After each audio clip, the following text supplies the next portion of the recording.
terus-terusan. Jadi dia kalau saya sarankan ke kawan-kawan itu seminggu paling nggak 2 kali konten.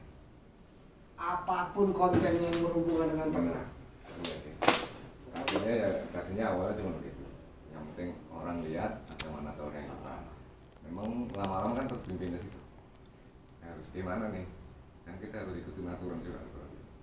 Ya, alhamdulillah memang udah mulai kasih ya kajian udah sekali. Dan gitu saya pikir hitungan alah ini kan tuyul modern. Kita lepas dari duit sendiri. Kan itu kan begitu. Kalau YouTube ini kan mainnya tinggal mainnya kita mau seperti apa. Kalau saya YouTube utama itu PMBN. Itu pribadi kan? Iya, PMBN itu udah saya Bukan pribadi? enggak, saya ya memang isinya konten-konten saya. Nah sebenarnya saya kan serahkan ke umat lah ya, ada yang mau tanyain yang mau mandi. Kenapa enggak PMBN itu enggak dibuat satu asosiasi yang berbadan hukum? ya. Kayaknya lebih bermanfaat untuk teman-teman yang lain. Ya, sementara waktu pas pertama kali kita buat ya PMBN kita buat itu dalam konteks saya ini mau menyatukan peternak. Pada saat momentum itu peternak kita ini pecah. Ada yang suka di asosiasi A, ada yang B, ada yang C gitu ya. Terus ada yang anti asosiasi kan gitu. Sehingga saya berpikir kalau saya buat tambahan yang akhirnya menjadi menambah keruwetan itu. Makanya saya bilang ya sudahlah, kita ini bukan organisasi yang sudah seperti organisasi lain yang sudah berbadan hukum dan resmi. Kita hanya grup Facebook, dan saya juga pengen membuat PMBN ini kayak YouTube. PMBN ini kan jadi punya kita sama-sama kan ya, jadi amal kita, amal-amal para admin semuanya. Makanya saya bilang ya sudah silahkan. Ya alhamdulillah kan yang kumpul di PMBN ini ya asosiasi A, asosiasi B, asosiasi C yang tidak suka asosiasi. Tapi dalam koridor kesopanan yang bareng-bareng kita jaga. Koridornya cuma itu aja yang saya minta. Nggak boleh, artinya misalnya saya fanatik dengan asosiasi A, ya jangan menjelekkan asosiasi B, gitu aja. Yang tidak suka, udah kita koridor ya saling menjaga. Kalau saya prinsipnya, kalau saya pribadi nih prinsipnya ya, saya ikut asosiasi, saya cuma butuh wadah. Ya. Saya butuh legalitas. Gitu. Makanya istilahnya kalau melihat gerak komandi nih ya, melihat gerak ininya, kayaknya lebih enak, lebih ke peternaknya. Ya. Gitu. Karena nggak ngapakan ke asosiasi itu Betul. semua. Ya itu tadi yang kita pikirkan. Misalnya kayak ring aja. Saya kan ada ring asosiasi ya, asosiasi B. Saya mikir kalau saya buat lagi yang asosiasi lagi kan jadi aneh gitu. Akhirnya saya buat sudahlah, ring PMBN ini adalah ring peternak. Sebenarnya awal mula pemikirannya itu supaya saya itu bisa bantu jualan. Contoh misalnya ada konsumen nanya, ada anak murai batu, ada ring apa? Simpel saya jawab, ring PMBN. Udah selesai kan? Umnya di mana? Oh, umnya ada di Kalimantan. Kalimantan mana? Di Samarinda. Oke, nanti saya kasih nomornya kawan-kawan peternak PMBN di Samarinda. Selesai. Karena saya waktu itu mau bantu PMBN, kawan-kawan PMBN jualan, saya agak kesulitan untuk menghafal berfarm kita gitu. Kan ribuan. Anggota kita yang sudah terdaftar 18.000 lebih, kan saya agak kesulitan. Iya. Saya agak kesulitan untuk menghafal satu-satu. Saya di Palembang, saya harus ingat berfarm di Palembang mana aja kan, saya agak susah. Nah, makanya kalau misalnya konsumen nanya, ini ada yang mau buat ini, mau Indo ring PMBN, sudah ada di mana? Palembang, kirim, bus, selesai. Silakan hubungi langsung. Setidaknya kita bisa ngarah ke koperasi. Kalau koperasi, saya memang punya rencana. Yang bisa membantu teman-teman yang pengen menambah materi atau istilahnya pengen menambah koperasi ini rencana saya kalau ke badan hukum koperasi saya memang punya rencana sih.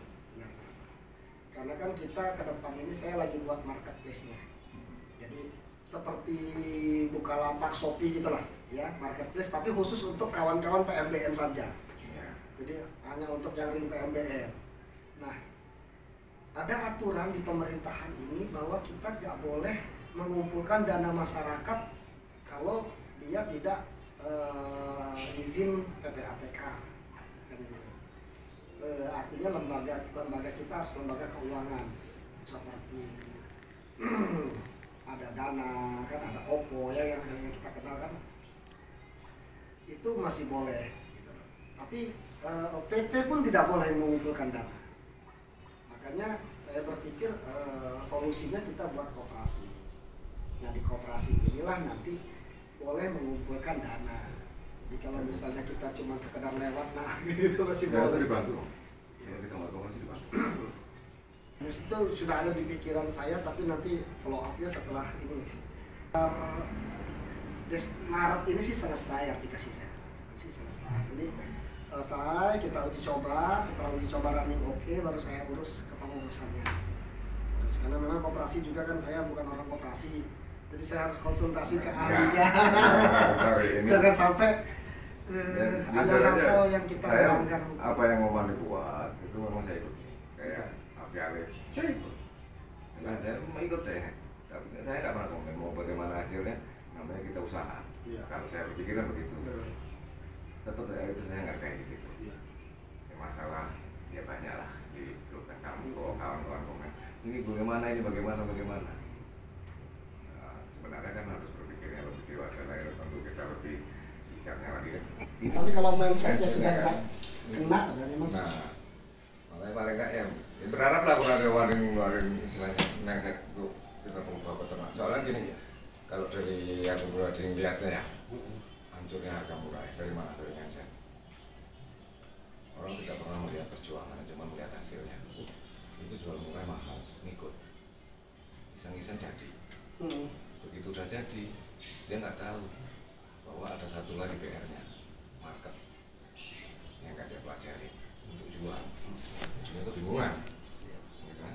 Terakhir berpikir bagaimana cuma hanya yang penting jadi duit. Begitu dia udah berpikir gimana jadi duit, pasti dengan harga. Di situ yang terjadi hipnotis global. Kenapa hipnotis global kan suges ya? Begitu kita lihat 1 juta semua murah. Ada untuk seorang peternak, coba berpikir juga ada murah yang dulu harga 1 juta. Untuk si pembeli juga pasti sugesnya pasti ada dulu barang murah dengan harga 1 juta. Lama-lama suges terus, suges. Nah ini kan bukan cuma satu ternak yang sebenarnya begitu 1, 2, 3 ngikutin. Oh iyalah, kan cuma menghargai segitu, ikut. Ini suges nanti hancur. Belum kehajar impor dia. Ya banyak kita impor juga ada. Impor juga ada. Belum dari itu. Saya lagi anak-anak koneksi ke kalau bicara tentang harga, semua bisnis mengalami. Oke, kita mau bisnis baju sama, ada yang jual murah juga gitu. Tapi memang yang bertahan itu yang mempertahankan inovasi, mempertahankan brand gitu. Dan mempertahankan brand dan inovasi ini juga butuh biaya. Misalnya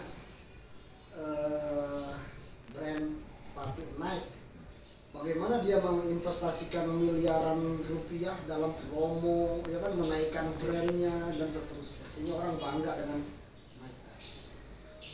Begitu juga di buruh.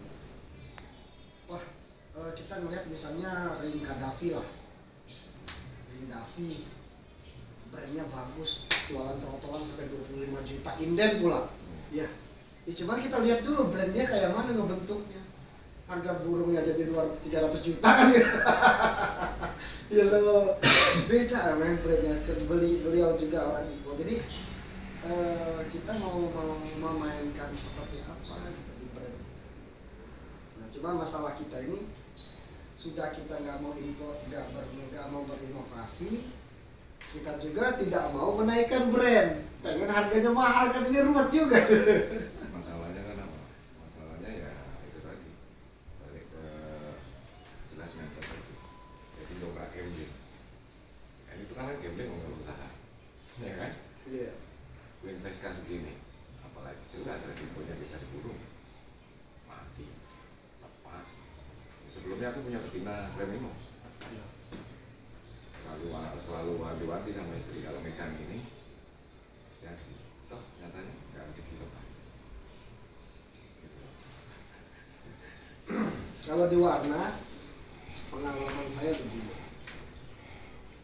bisa keluar warna jika dia punya gen yang sama, tapi sulit karena dia tidak satu lain. Contoh misalnya saya beli panda di peternak A jantan, saya beli panda di peternak B betina, gitu ya, sama-sama split lah. Nah ini agak sulit, gitu. Keluarnya itu agak sulit. Walaupun ada beberapa yang bisa.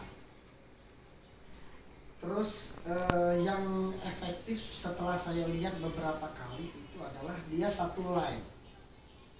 Jadi bisa dibilang hampir kayak inbreeding. Misalnya saya kawinkan dari kakak dengan adiknya tapi lain sarang bisa. Atau yang paling banyak biasa orang ciptakan itu bapak dengan anak. Itu karena kan kalau secara ininya kan, kenapa kayak orang aja nggak boleh menikah sama saudara, karena gennya kan lebih kuat. Iya. Kalau memang gen jelek ya jadi jelek, kalau gen bagus Jadi bagus. nah kan lebih kuat kan.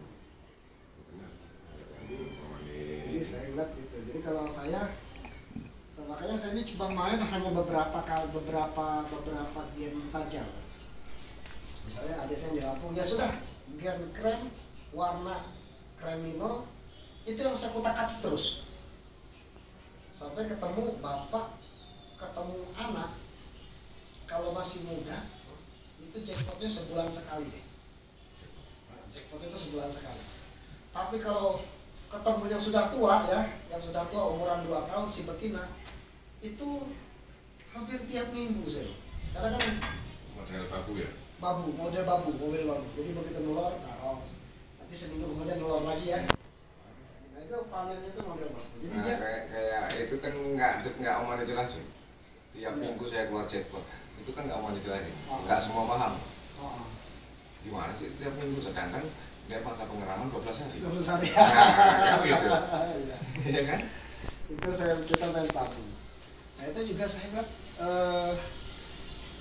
ada yang memang berkali-kali. Terus yang kedua, kalau kita ngelihat orang ternak pun, selain kita beli indukan juga membeli liatin mekanisme kandang. Kayak misalnya krem yang saya ambil itu kandangnya cenderung agak gelap.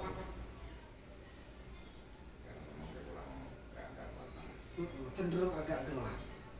Kalau dibuat agak terang, jadi kan di sana saya punya 5. Yang 3 ini agak terang. Saya pikir produksinya bakalan bagus kan, karena matahari kan bagus ya, sirkulasi bagus. Ternyata ini malah nggak keluar, ya bagus produksinya tapi keluarnya agak susah gitu. Tapi kalau yang di sini yang 2 itu agak kegeser sini dikit, dia agak gelap, malah justru lumayan ya. Yang muda sebulan sekali. Kayaknya iya sih kalau makanya aku ada satu kandang memang yang cenderung gelap. Nah itu saya perhatikan mungkin ya prediksi saya, karena memang kita nggak pernah melakukan penelitian, mungkin ya. Jadi dengan gelap akhirnya kan kalau cahaya kan ke mata burung kan dia memperbaiki sistem hormon ya. Jadi hormon itu terbentuk juga dari mata. Karena sinarnya jadi kurang, akhirnya pembentukan hormon warna itu mungkin terganggu.